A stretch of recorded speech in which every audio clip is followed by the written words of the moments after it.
Hi Leute, ich bin's, eure Sissi-Welt.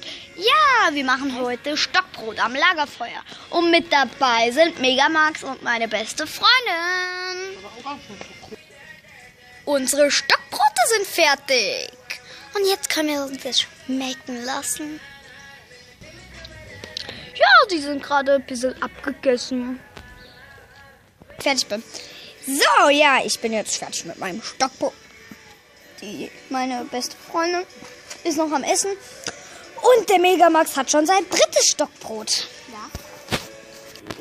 Und ich lasse mir jetzt noch eine Frikadelle schmecken. Ja, meine beste Freundin, ich habe schon 2 Stockbrote und ich esse noch eine leckere Frikadelle. Es ist alle du. So, ja, wir gehen jetzt zu meiner besten Freundin und fragen, ob sie noch länger bei mir bleiben. Ja, und Megamax ist auch dabei. Ja. Ess mal ein bisschen schneller.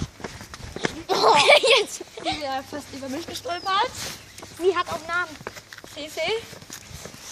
Sie nennt mich immer Sissi. Ich weiß nicht warum. Das ist eigentlich voll unlogisch.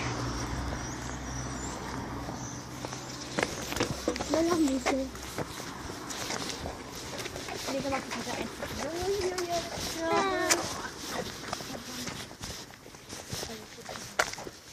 Jetzt hat Megamax sich am Stockbrot verbrannt. Jetzt kann man es wegschmeißen.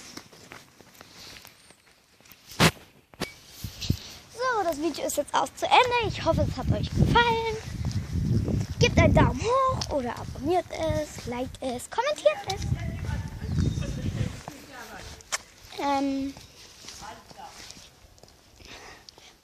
Ciao, ich bin's, eure